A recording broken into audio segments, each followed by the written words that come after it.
Welcome everyone to today's CALPADS Q A. My name is Gary Gerber. I'll be your host, reading the questions, and driving for documentation today will be Paul Higgins. And so as we're going through the questions, sometimes we'll be able to have accompanying documentation up on the screen as we're trying to point out different things. Not a lot of announcements today. There was a flash 237 that went out on yesterday, basically just reinforcing that the deadline is scheduled for this Friday at the end of the day for end of year. And other than that, we're gonna, there's the flash up on the screen. So we're just hoping that everyone continues to work. We're doing our best to handle tickets as they come in. We got a little bit behind because of the system was down for a whole day, Tuesday, I think. And so that stacked up quite a lot of tickets. So we're going through those right now. Most of them are related to end of year and some errors. So we're trying to get through those to help you guys correct the errors as fast as possible. Just kind of a reminder, revisions are taking up to 24 hours or over 24 hours. So if you're uploading data to correct errors and you look at your revision and it's not, your errors are still there, check your revision times, because if you've just uploaded records and you're still looking at an old revision, then those errors aren't going to go away until you get a new revision. So do look at your revision time, your revised uncertified times for new revisions. Angela, I have a couple things. I just, yeah, thank you for mentioning the service desk outage on Monday. That really set us back, and we have not recovered from that yet. We were offline for about 24 hours. So once it came back, your tickets that you had been submitting flooded in, and so we're still, there were several hundred, and so we're scrambling to keep up with you. Meanwhile, more tickets are coming in. And then on top of that, there was a backlog in file upload this morning. So you saw if you were uploading or even just editing in online maintenance, your job getting stuck in the standardized step and then the posting step. And so I think that was resolved probably between 11 o'clock and 12 today. I had a couple other symptoms too. I think if you were trying to do view submission details, you got the something went wrong error. That is also resolved. So just another batch of tickets for us, though, is what, and then also related to that is when we talked about Monday about LA Unified accidentally overwriting their status start dates for their English only students. They are still working on that, and I think they were wrapping it up this morning, and so they also got stuck in that standardized step too. So just lots of things going on this week. And typically right here, I would share the upcoming fixes for next Tuesday. Today, I'm not going to do that. I'm going to share some patches that we are aiming for. So up on my screen, I have an Excel spreadsheet of 4 items that we are asking to be patched as soon as possible. So definitely before Friday to get as many of you certified as we can. Richard, I think you're on the call. You reported this morning that you closed a school for 22-23. It was open for 21-22, and you're trying to report your SINC data for that school, and you're getting an invalid school error. We've seen it for other file types as well, so I kind of made the title generic on this one. So Richard was getting a SINC002, and we've seen it for course completion 002 as well. Developers seem to think that was a pretty easy fix, so we should be able to get that turned around really quickly. The other item that is popped up in the last couple of days is suddenly we're not able to delete the private school enrollment records. So some of you have CERT0145 errors that you're trying to resolve. The kids actually weren't special ed or something like some kind of scenario like that, where you just want to nuke that private school enrollment and it's not letting you.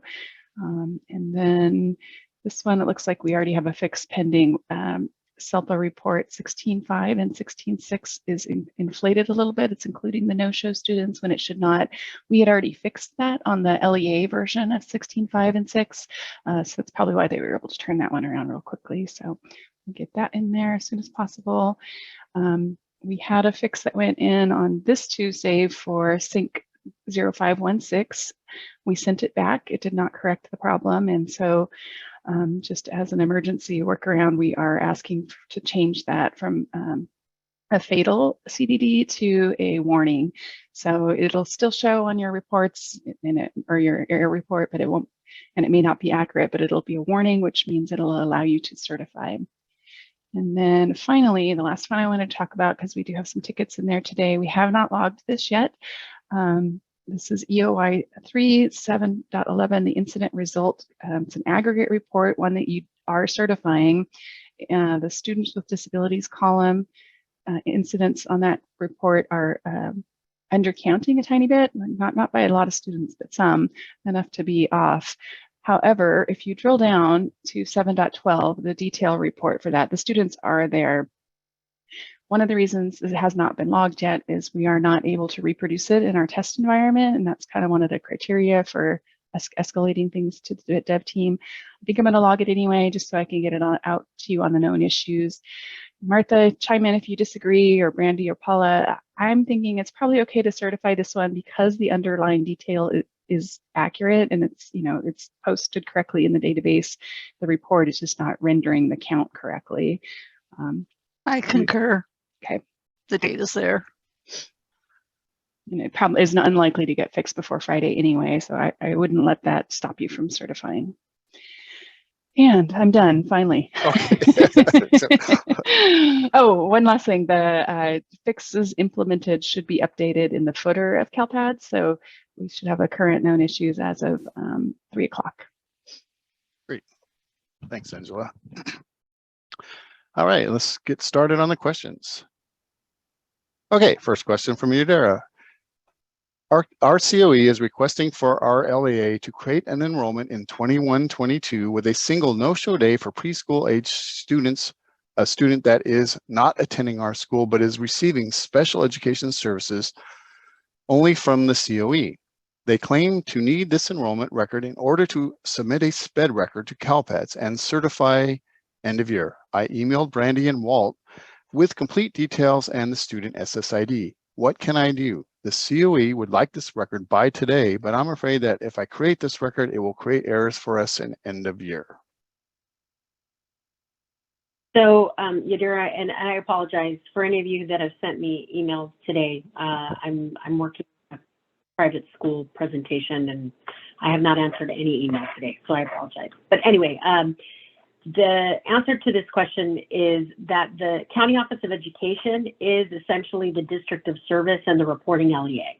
So it is not your responsibility as the LEA if the student is not enrolled with you and the County Office of Education is providing services. So I know Joe Town is on and he can probably tell you which data scenario this is in the data scenarios document. Yeah, so thank you, Brandy.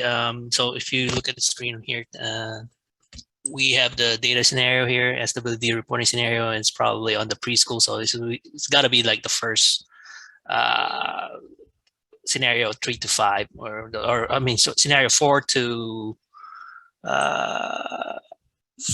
4 to 8, I guess. Yeah, that would actually be all the scenarios for preschool, but specifically for county offices, then that would also, yeah, please do take a look which one is most appropriate, obviously, for that circumstance. But Brandy's correct to reaffirm what she said is the county office is the one doing, oh, I think it's scenario number 6 there.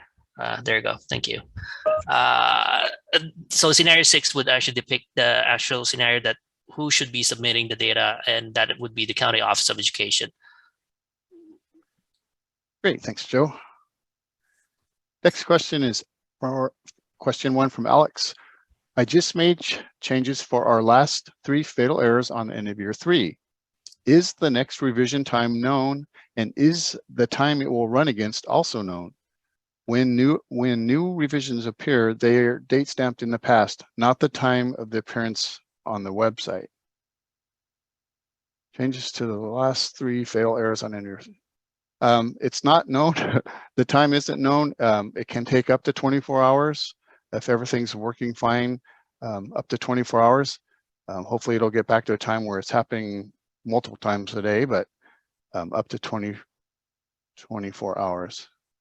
I don't know what that means. Is the time it will run against also known?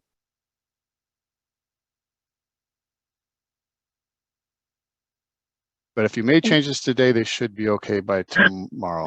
I think that last part of that is a true statement. When the new revision finally does appear, the timestamp is sometimes hours before that. So you're sitting there waiting, and then you leave and come back, and finally it shows up. And with the timestamp is when you were actually looking for it, you know, a couple hours ago. Martha and I both observed that. So I'm not sure what causes that. There is some kind of lag between when the revision is done and when it actually shows up in the interface. I think part of it is there's different phases of generating a revision and the steps that it goes through. And so it uses the timestamp of the earlier step and not the last step. So we haven't gotten around to syncing that up to be more accurate. Okay, next question 1 is from Derek. We have end of year CERT0140 missing SPED record for a student with an SSRV record for a retired SSID. The kept SSI does have the meeting record associated with the meeting ID on the error. Help desk ticket is pending a response. Do we still have an error on? No, that was supposed to be fixed, but Derek, I was just looking at that ticket a second ago, so I verified what you were saying. If we need to, we can override it. I'll grab it later today. That was supposed to be resolved. That, you know, for months now we've had cert errors on retired SSIDs, and it was cleared up, I want to say, over a week ago. So unless you just retired that one today, maybe that could be it. But if it's been retired for a while, that's a problem, and we'll have to override that error. Question 1 from Ren. What is the punishment not to certify end of year 1? Seems like just for 5 errors, I won't be able to. We don't punish you. Consequence. Yeah. Consequences. And Paul's showing the list of consequences on the screen now for end of year 1.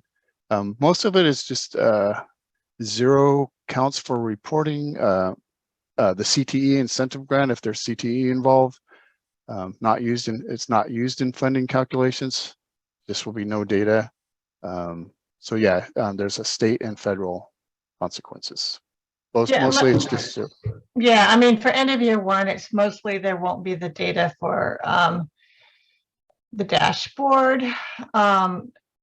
For the college career indicator, that data feeds into the college career indicator. It doesn't mean you won't have one. It just means certain data that is used in that won't be available.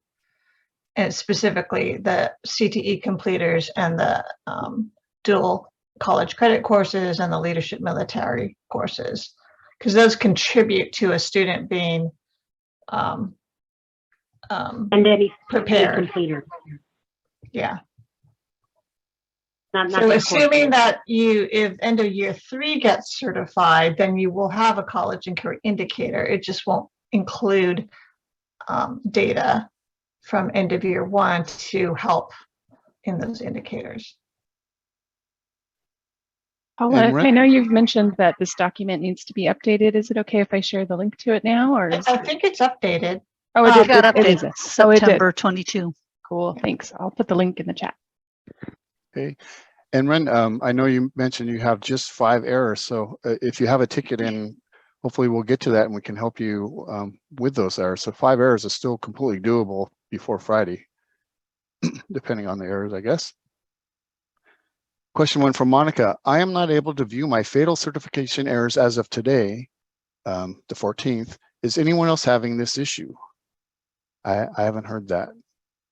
Is that through the report or is that online, Monica? And also remember, if the CDD job ran and the work you did cleared the errors, when you select the error and you want to show the details, no details will appear, which is a good indicator. It indicates that you've actually done the work necessary to clear the error and you're waiting for CALPADS to catch up with you. So the UI reflects no errors in that area. That's a good point.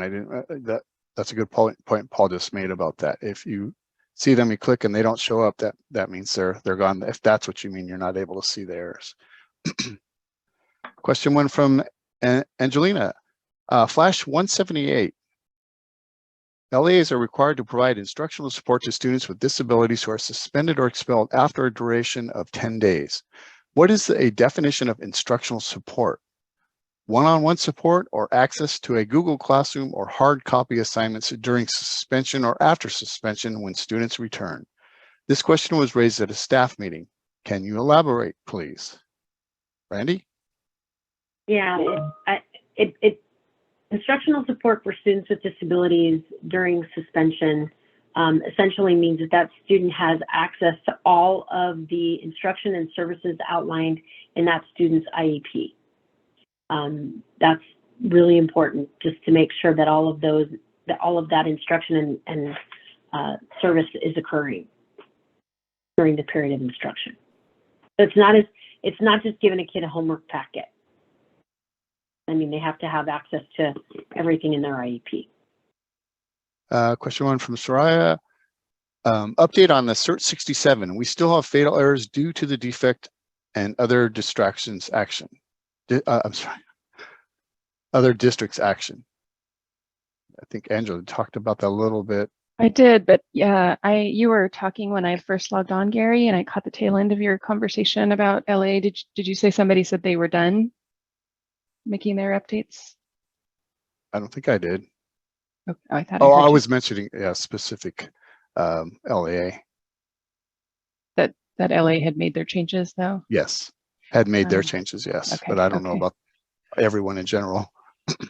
Right. Okay. So if LA is done, so Soraya, I would say if it's first thing to do is go to the SELA record for the students that are creating that error and check the status start date. If it's fixed, it just means that, meaning it overlaps your 21-22 enrollment.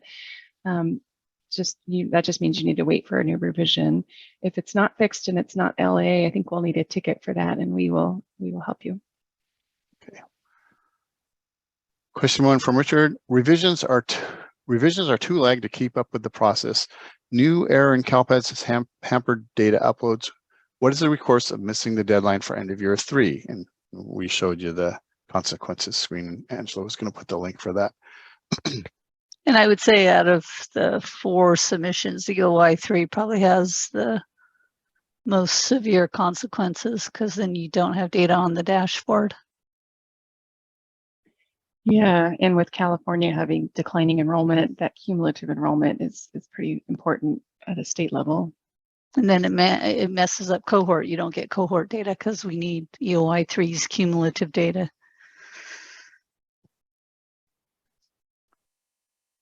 Question one from Kevron. We have 3 fatals that appear to be the same as a known issue.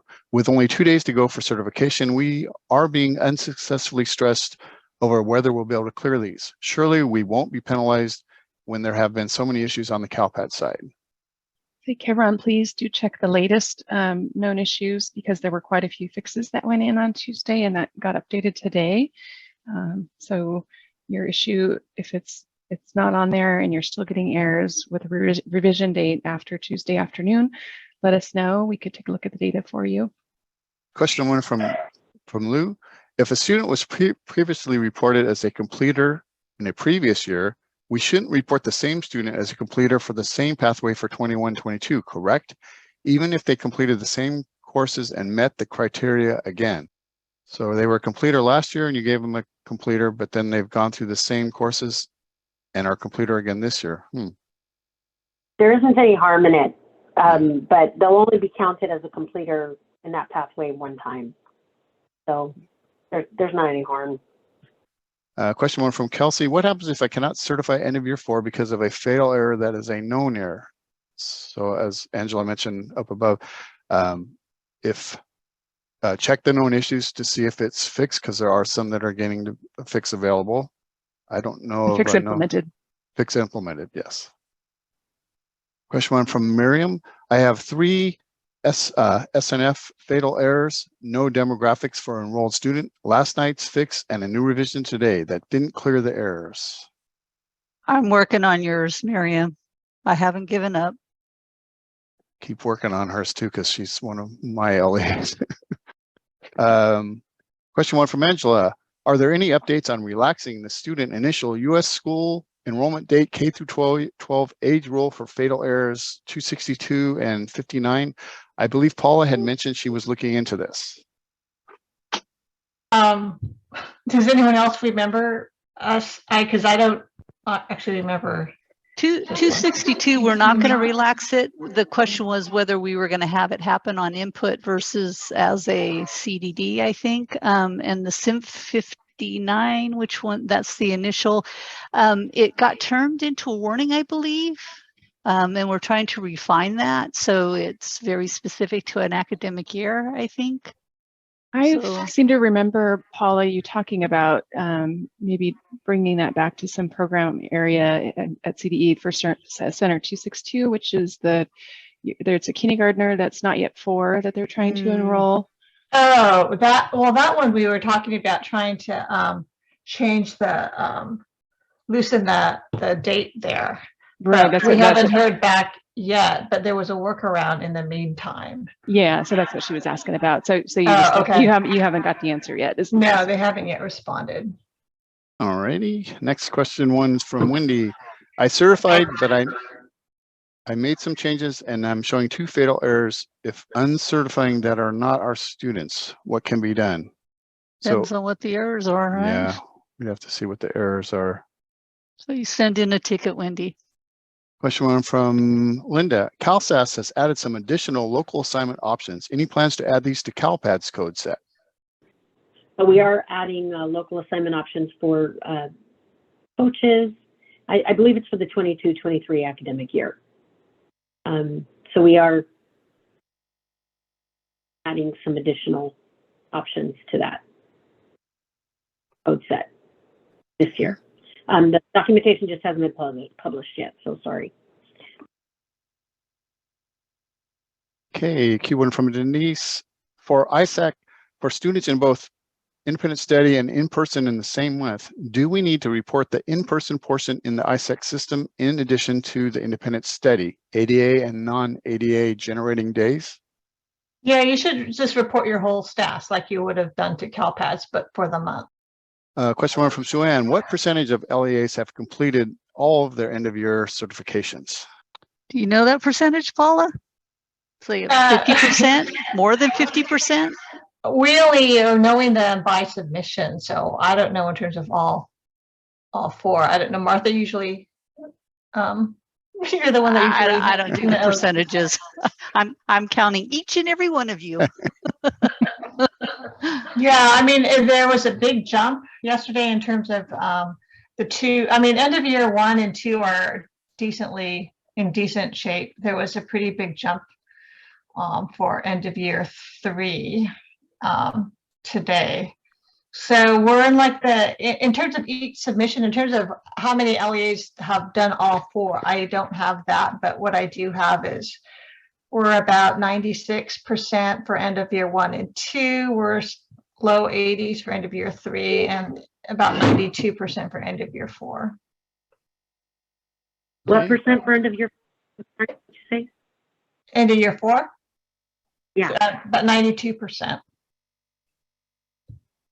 There was a huge jump from yesterday for end of year 4. CALPADS must have done a lot of approving yesterday. Okay, so that's pretty good. Question 1 from C. Kruger. I tried to delete a SPRG and it said it posted, however, it did not. I did put a ticket in for this, but it's causing a fatal error. I got that ticket, Cheryl, and I agree. So I got to do some extra work and need Angela's assistance likely. We're working on it. Question 1 from Vonda. I have 6 MPS students with CERT0128 errors. I added a status record with an absent summary exemption indicator set to yes yesterday. However, it is still showing as errors after last night's refresh. What do I need to do to clear these? Help. CERT0128. Wanda, I think we just have to take another look at it just to see time-wise, did the system have enough time to refresh it accurately? Yeah, I went to her cert screen and there's only 1 error. Is it for the MPS, a CERT0128, or is it something different? It's a CERT0128. I'm waiting for the screen to catch up to me. So 5 of the 6 are gone, Vonda.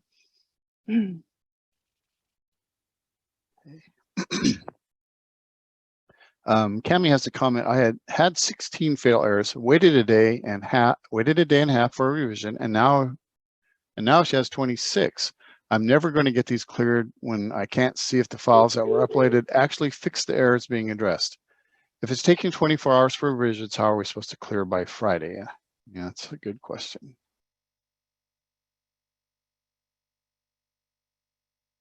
We will keep working with you, Cami, so that you can get them cleared. So be sure you send us a ticket. Question 1 from Karen. How are we tracking NSLP records this year? Last year was my first year solo, and it has changed this year. Do we not enter program records for those who qualify with the income form? Is it only direct certification students? Karen, it really depends on what type of school you are. So, and I believe there's a flash about this. But essentially, if you're a traditional school and you operate the national school, and when I say traditional, I mean you're not on any sort of federal provision. So if you're on the National School Lunch Program, you are required to collect meal applications, but you can also, in addition, collect alternate income information forms. And you can use either of those forms to populate the free and reduced price mail data in CALPADS for purposes of LCSS. If you are, and I can't remember which one it is. 220? I thought there was an actual memo from the department. Yeah, there was. There was a letter sent out, a joint letter between the Services Division that clarified a lot of this stuff. For CEP schools, community eligibility provision, and for provision 2 and 3 schools, the rules are a little bit different. CEP schools have to collect alternate income information forms for any student that wasn't directly certified. And then provision 2, there we go. Provision 2 and 3, you can collect the meal applications in the base year, but then in the intervening years, you have to collect alternate forms for students who are entering your LEA for the first time, transferring in, or they're brand new students. So it's more than I can probably answer in this Q&A, but if you have follow-up, just you can submit a ticket and just put my name on it, and I'm happy to walk through it with you. Yeah, and I think when she said it changed, actually now we're going back to the way it used to be. Last year was different because of COVID. A lot of schools went on something called the SSO, the seamless summer option, where they didn't collect any applications. But that's over, so now everyone just has to collect the NSLP applications like they have in the past. If that's the kind of if you're not on a provision, and just basically you have to read through this flash. There's a lot of detail. That's flash 220. Question 1 from Inez. I currently have one fatal end of year 4 error, PSTS 0481. This was a 2021 student that did not attend school last year and still has not been picked up by another school. I changed the exit code from E155 to T160, hoping it would help, and it did not. I do not know what else to do to fix this error. Do I certify with the fatal error or wait? I think I'll take this one. Well, 1, you can't certify with the fatal error. And 2, there are a limited number of qualifying exit codes that allow PSTS data to be entered into the system, and I have it up here on the screen. E230 with a graduate completer, special ed completer, 250, 320, 330, or 360, and then E125, the terminal SPED exit, E140, E300, E400, E410, or T280. If the student does not have one of those exit codes in the correct reporting window, which for this year would be 2021, then they are not supposed to have PSTS data in CALPADS, and to resolve your PSTS 0481, you need to delete your PSTS data out of CALPADS. Thanks, Either Paul. that or take the code by finding out what actually happened to the student if they didn't actually transfer to another California public school. So both of those. Okay. Question 1 from Jennifer. I have a ticket open about a charter school changing their status from Title I targeted to school-wide in cars on Monday, September 12th. I had a snapshot CDD revision on the 13th, but I'm still seeing the CERT 97 and end of year 2. Getting worried about being able to certify by Friday. So I know a table has, oh, go ahead, Brandy. Well, so one thing I did find out, just so CSIS knows, is typically what happens is, well, they'll make changes in cars and then it gets refreshed in CALPADS overnight. But the stored procedure for that actually stopped running at the end of August. So any of those changes that are made in cars, they actually have to be manually made in the CALPADS database as well.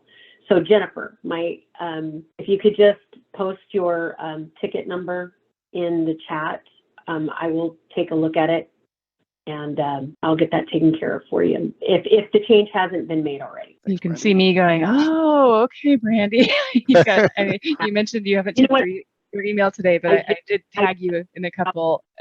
So yeah, people are, urgent. So I didn't want to overwrite them if they were legit errors. So do you think you could get those cleaned up today, or should we just overwrite them? I really try my best.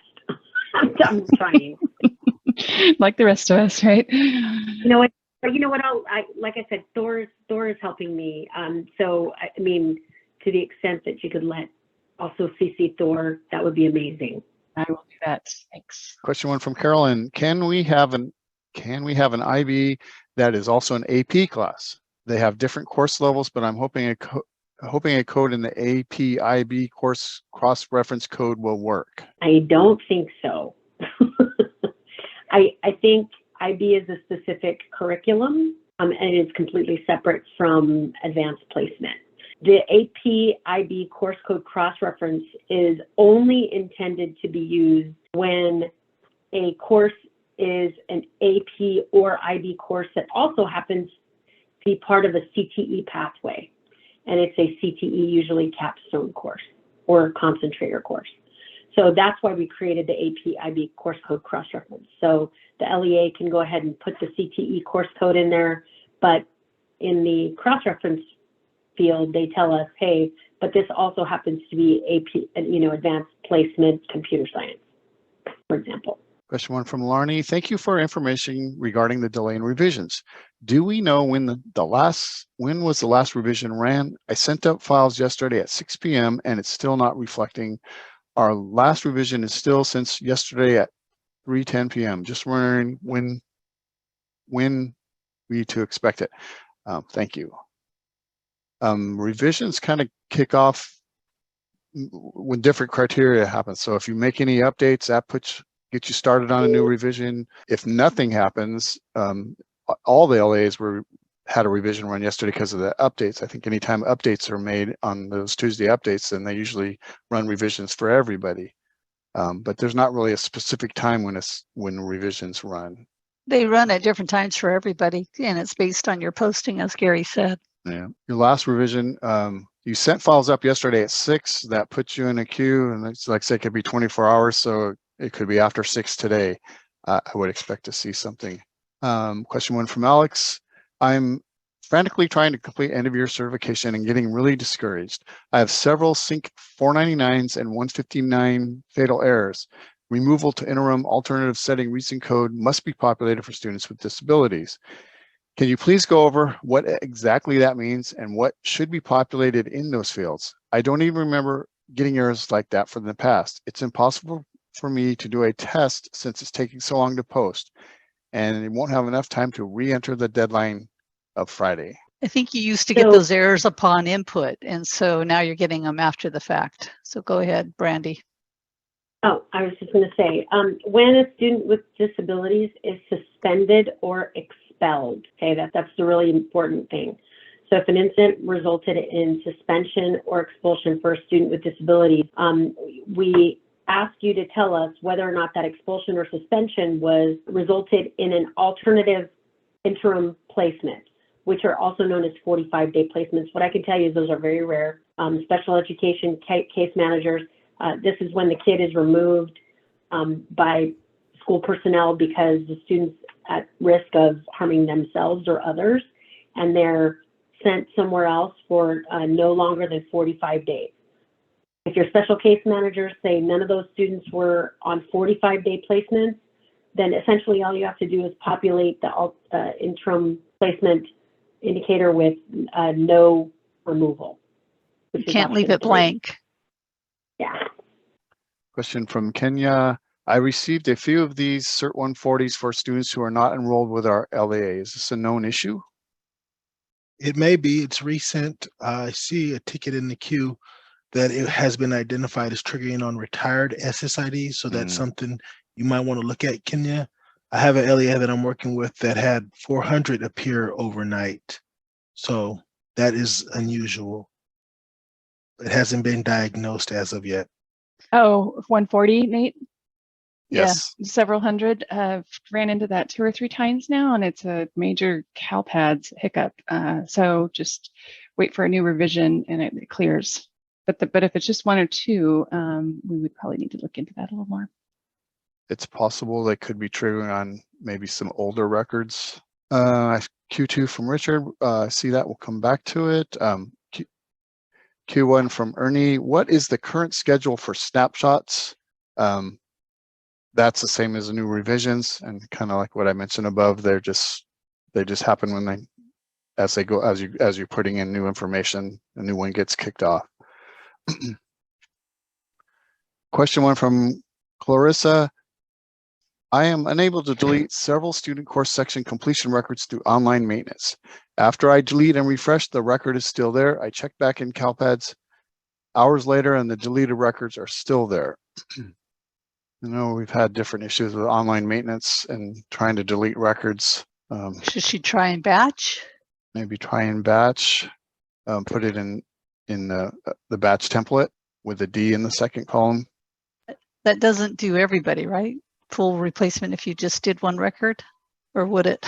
I think the course is by school, so you'd have to have a record from each school, and it's also, I think, maybe academic term. So if you're supporting all the course completion for the entire year, you're going to have to include 1 from each term or semester, whatever you have. So we've had different results.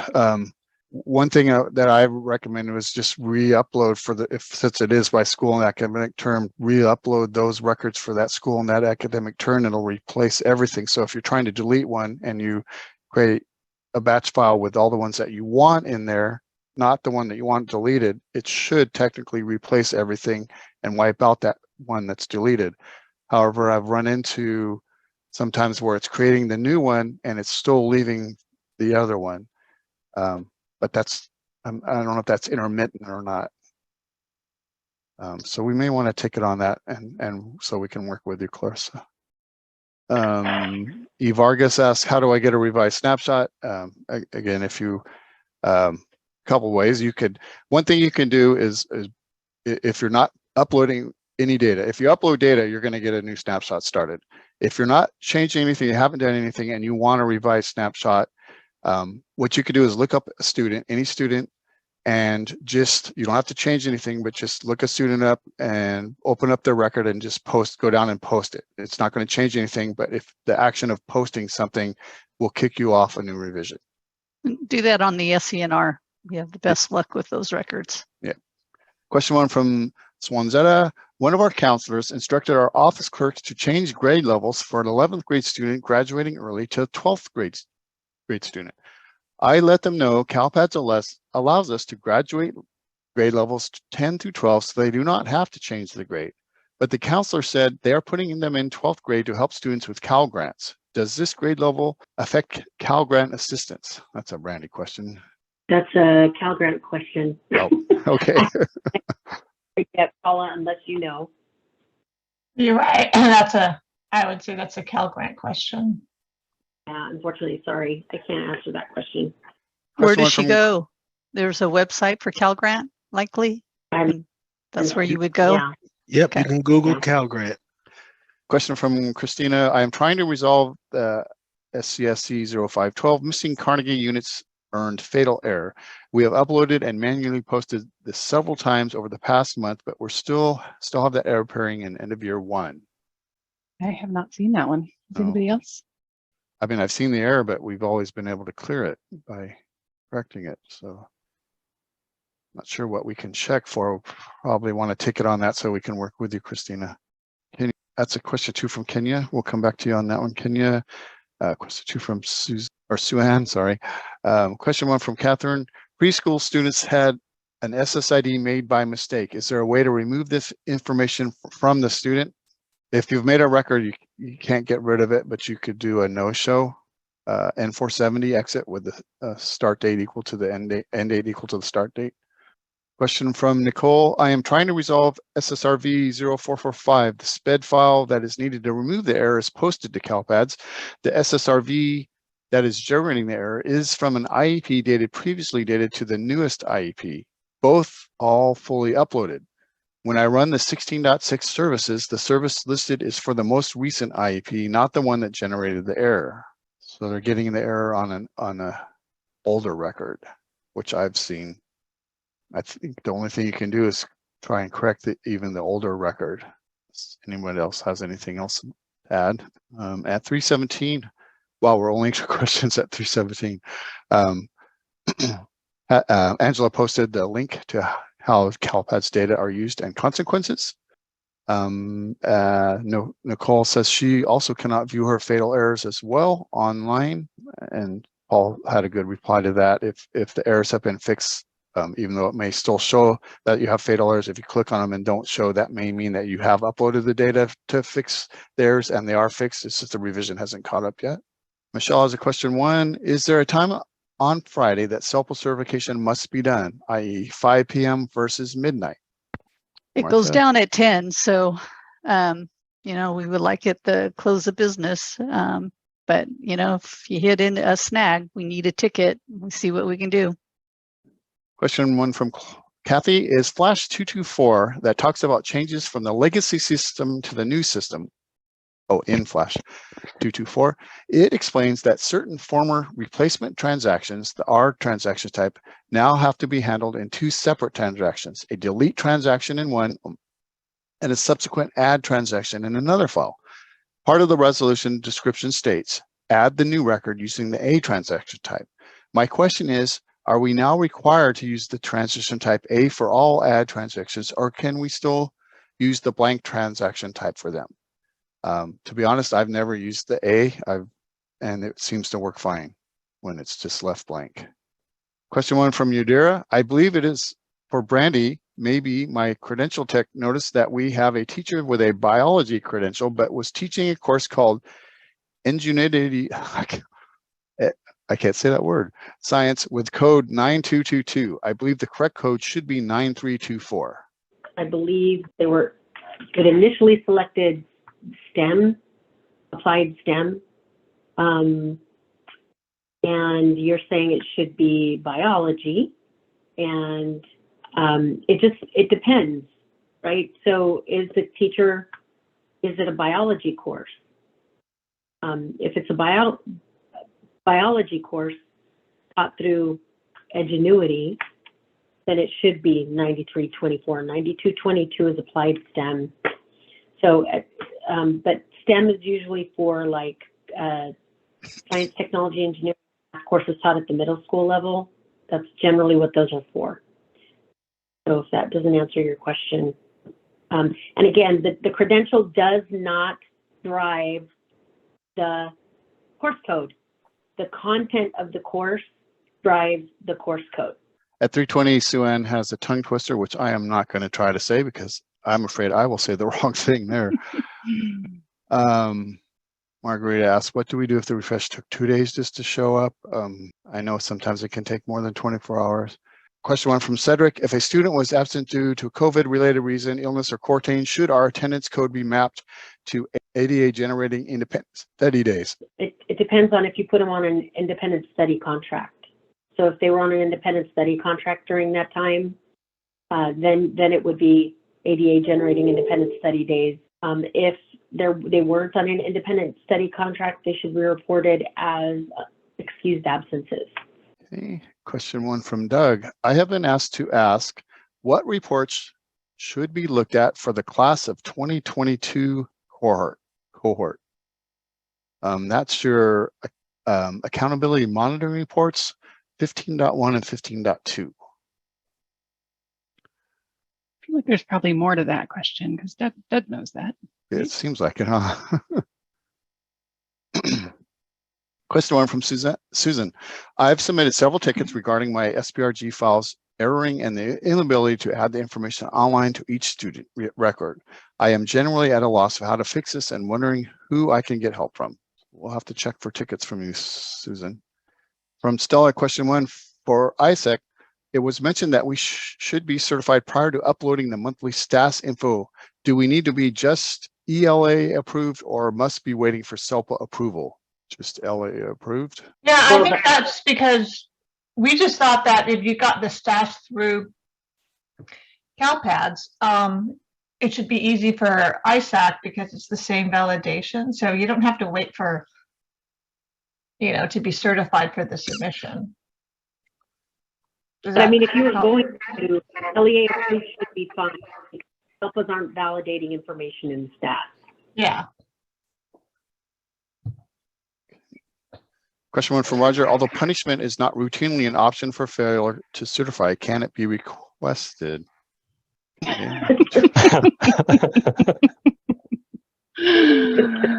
That's nice.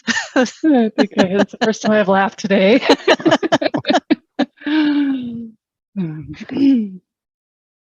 Alex is saying, I submitted an update of a SINC with a record that was missing. The file status states it's posted, yet when I looked at the SSID with the missing SYNC to verify, it's not there. I have a ticket in for this, but I've not gotten a response, and I don't have time to wait. I need help ASAP. Sorry, Alex. We'll try and catch up on that ticket. I see we're getting on Q2s and Q3s. We have 5 minutes. From Esgrolda, I have 2 fatal errors with end of year 3, SAW 502. The data is correct, but I keep getting this error. Ticket states to wait until the next revision. Was there a change done on your end for this? There's nothing on my end that I can do. So Esgrolda, we'll have to check on your ticket and see what your errors are and just verify that they're corrected. Oh, I think I was working with Walt on this error today, not for Fallbrook, but for a different district. Martha, this is the one where they have to do the statutory offense indicator, right? Angela, gosh, your memory is so good. Before this meeting, I was just saying how I totally lost it today, my memory. But yeah, you're right. That's something to look for, the statutory offense indicator. So if you reported an incident result, it's looking for that indicator to be yes. And those that I've looked at today were flagged as no, and so that's why the error was triggering. Question 1 from Rocio. What's the proper way to report a course that is taken at a community college to avoid misassignment? The state course code 9120 and my LEA uses the seed of the 10.9s for college professor.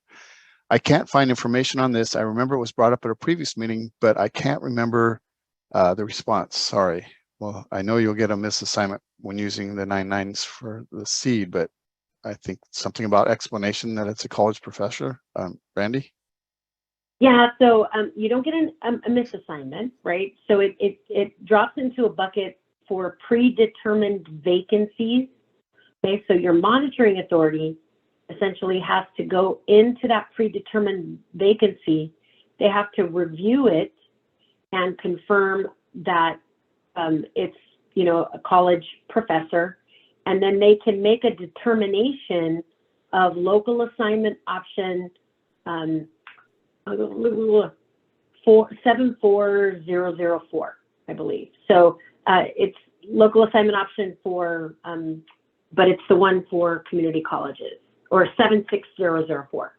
But your monitoring authority basically can review that predetermined vacancy, and they can make a determination that that teacher's on a local assignment option. So that will clear that from becoming a misassignment.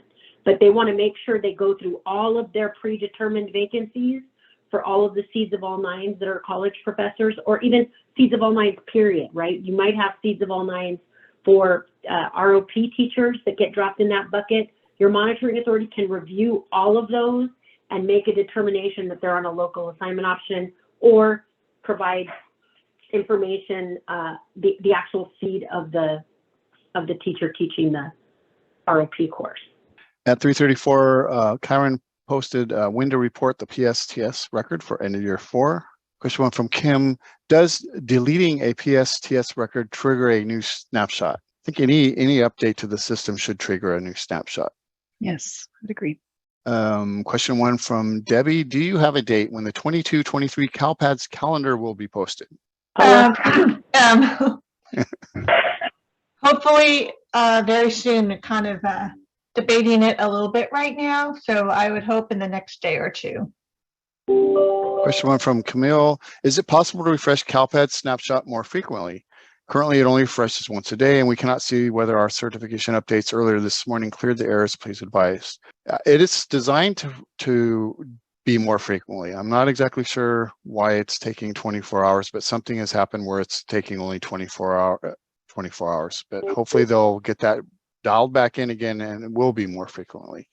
I do know that it has seemed to take longer as we get closer to end of deadlines, just because of the volume of data being processed. Question 1 from Ed: will the 22-23 fall snapshots start this weekend, since end of year is effectively done for the better or worse on Friday? I don't think they start that soon. I think it's going to be we got to do the rollover in CALPADS. And so after that, we don't plan to start fall 1 snapshot until the week of October 5th, right? That's our new info Wednesday. day. I think so. Question 1 from Blake, and it's after 4 o'clock. I just want to let everyone know it's after 4, so I'm going to stop with the question 1s that go after the last one at 4 o'clock, and then we're going to go up and I'll go through some question 2s. But if you guys have to leave, thanks for attending, but we're going to keep going for a little while. I know there's a lot of questions, and that will help us by doing the questions here as opposed to getting more tickets, and we're already behind on tickets. So let's get these last 2 here, and then I'll go back up to some of the question 2s. Question 1 from Blake: will we all get to do this again for fall 1? Has fall 1 certified software been developed or tested?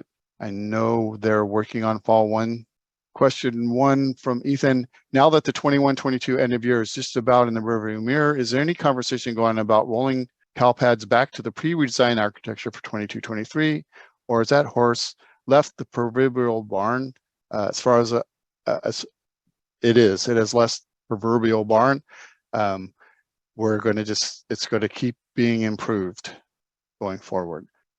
Heather says, I missed Miriam's question 1. That was actually a question 2, so I'll get back to that one. And I'm going back up to question 2s now. It's resolved anyway. Okay. Thor took care of it. Oh, great. Thanks, Brandy. Okay, question 2, 308 from Richard. Our outgoing CTE chief did nothing to prepare for work-based learning, and now we are scrambling to get it in, which may be a bridge too far. What is the penalty for missing work-based learning reporting? There is no penalty, except that you just don't get credit for it on. Don't get credit for it on the dashboard. Brandy faded out a little bit on the end there. Question 2 from Suan: is the SED reporting matrix available somewhere? SED reporting matrix. Is the scenario Spreadsheet. Yeah, there's a spreadsheet. If you scroll to the very bottom of that page, I think there's an Excel version of it. Yep. much easier to use? You go to that one flash, is it? 161. Flash 161. Go to the very bottom. There it is. There you go.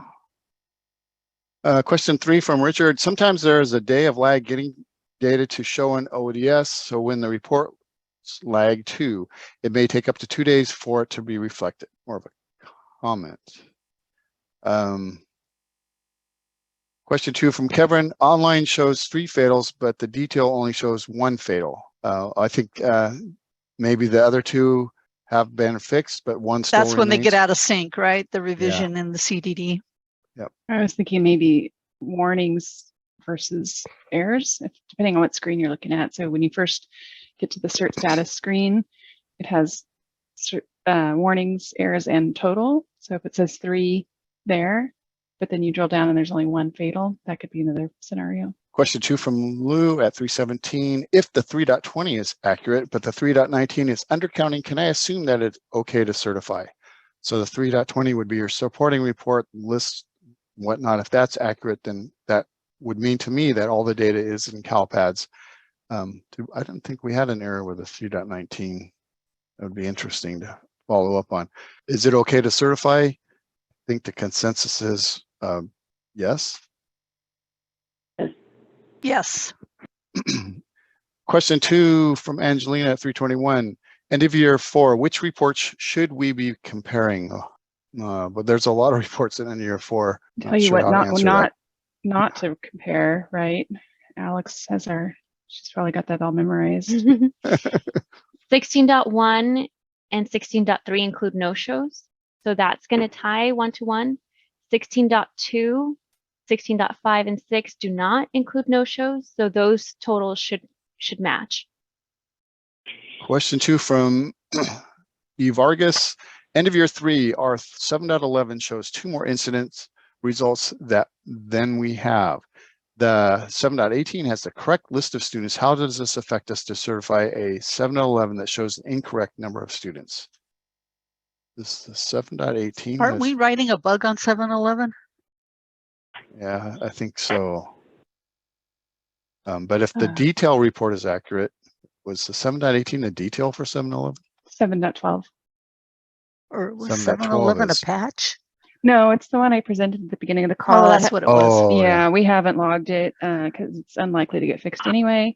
But I also can't reproduce it. So I'll probably log it just so it shows up on the known issues. But the underlying data is accurate. So I'd say don't let that stop you from certifying. Okay. Question 2 from Angela. Any issues with file uploads? I've been trying to upload a SPRG for the past several minutes, but it keeps getting something went wrong message. We were getting those this morning, but I thought that had cleared up. When we see that, there's something going on in the back end of the system, right? We have not been alerted. Angela, just maybe try again in another half hour. Question 3 from E. Vargas. 5.1 sum for 504 plans is incorrect. The breakdown for each school site is correct. Can I certify even though some calculated is correct? Some calculated is incorrect. One thing to be careful, and I'm not sure if you're talking about totals, is sometimes totals don't equal individual rows because if a student or a program or whatever is in multiple school sites, it'll be counted there, but the final total is an unduplicated count. That may be what you're running into, but if your detail is correct, then you're okay.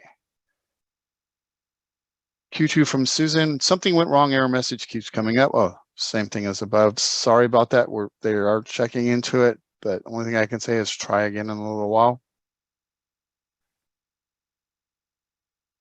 Okay, next Q2 is from Angela, different Angela, follow up. I'm unable to, same Angela. I am able to upload the SPRG file now. So yeah, just a few minutes later and it was working. Q4 from Richard, red pill or blue pill?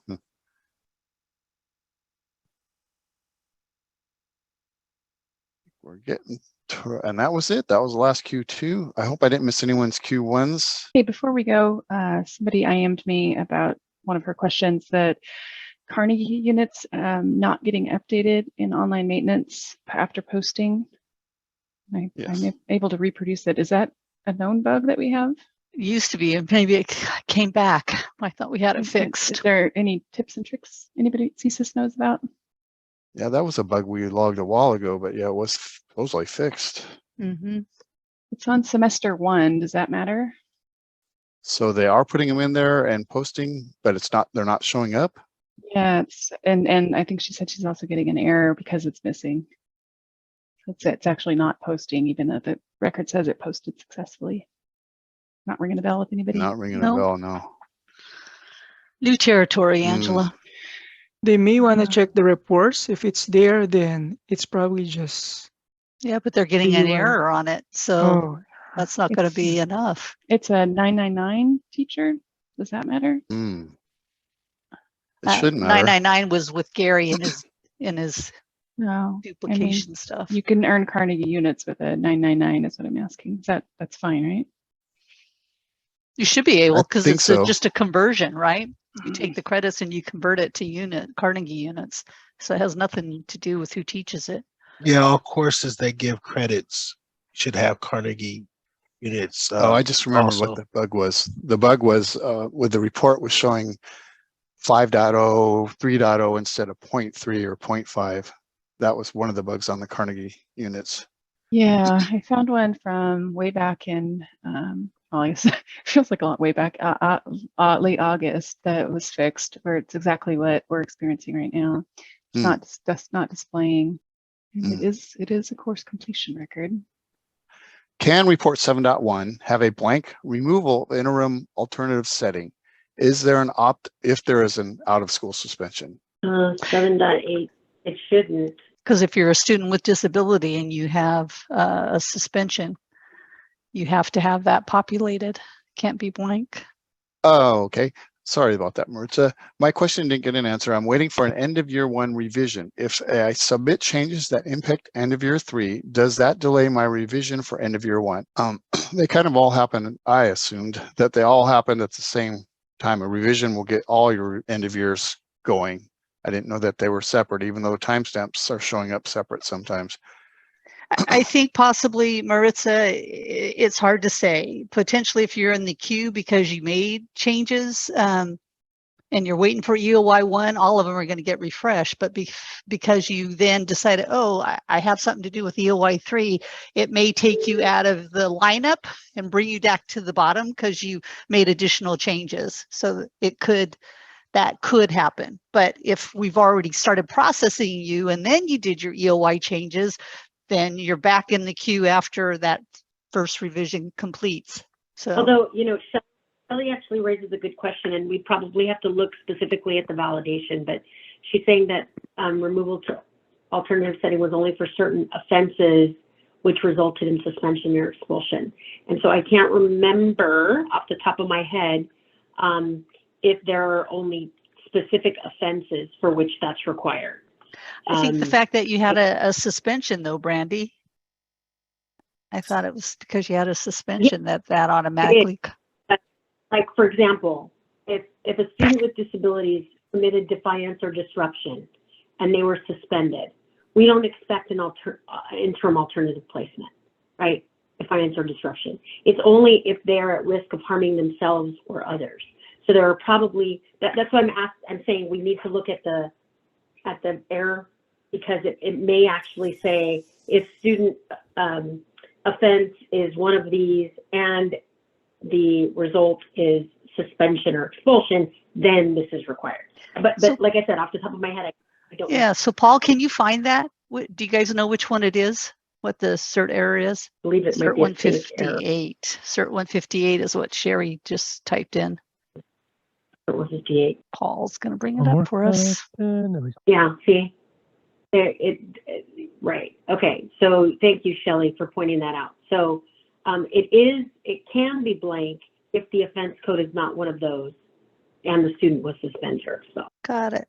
So specific offense codes plus suspension. Yeah. Okay. Well, I think that brings us, we're about 16 minutes over time, so we'll go ahead and end this now. I'd like to thank everyone that helped out from CDE and on our team, and the users that helped us out. And we will be back Monday. Again, we're trying to catch up on the tickets. If you still have questions, please put a ticket in and we'll get to them as soon as we can. And good luck for everyone that's still trying to certify for end of year this Friday. Talk to you guys on Monday.